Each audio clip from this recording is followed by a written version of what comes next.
In today's session with client Caitlin Russell, I will be using narrative therapy, which is a type of postmodern therapy.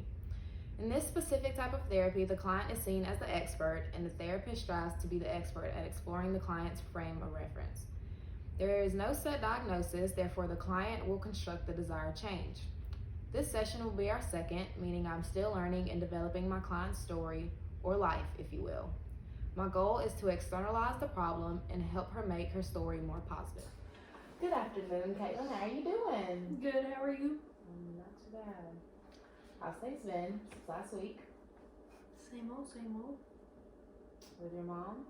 Yep, she's still doing her own thing, judging. Has it changed, or has there been anything new in this last week? It's still the same thing. I've changed my major like 4 times, and because of that, I'm not as far ahead as the people I graduated with. She tends to throw that in my face. But I can't help that what I'm going for, I just don't have the passion for. So I stop and I switch my major. And she's just really upset about that. Was she helping you with school at all, or No. anything? I actually got dropped from this semester 3 times because she kept saying she was going to pay it, but she didn't pay it. And she gets money to help with school, and she still doesn't pay or help. So that's why I'm so far behind, because other people are getting help and I don't get help from my mom, and I don't get help from the state or anything. So I don't know. She helps my sister. She doesn't help me. And like, my sister has 3 kids and is 26. Never had a job. And I have a job, have my own house, going to college, and she's still just, why would you help somebody that doesn't want to help themselves but not help somebody who's trying to help themselves? It's just annoying. And how does that make you feel?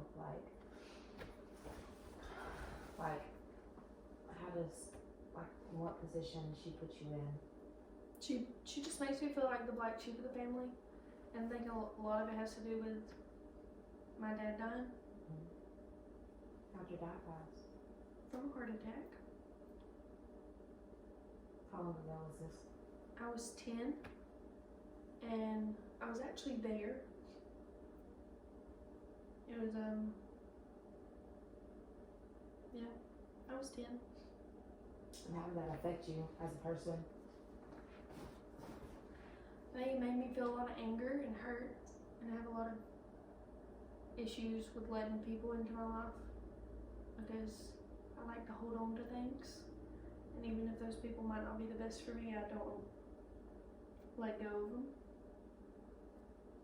And how do you think it affected your relationship with your mom?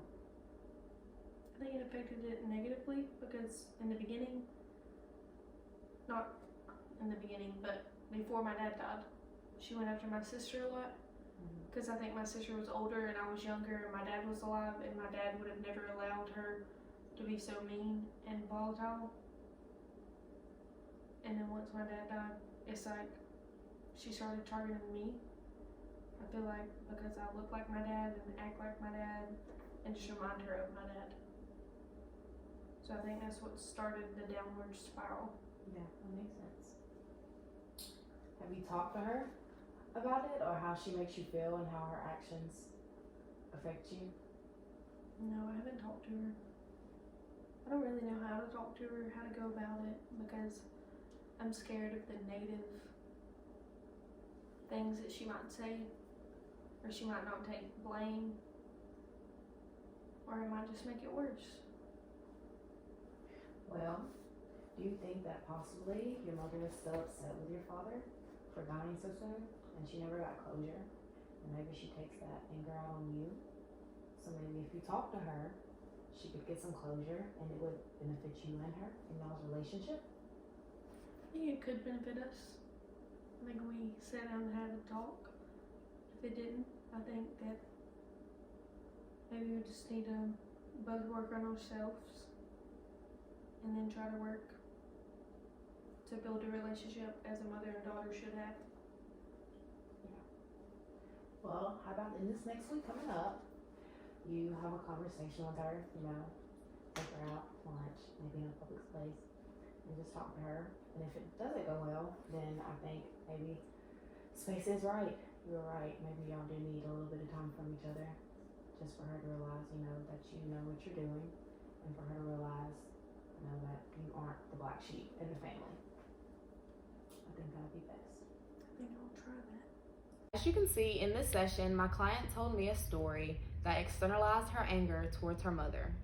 Throughout her story, I asked questions about how she felt and responded in certain situations.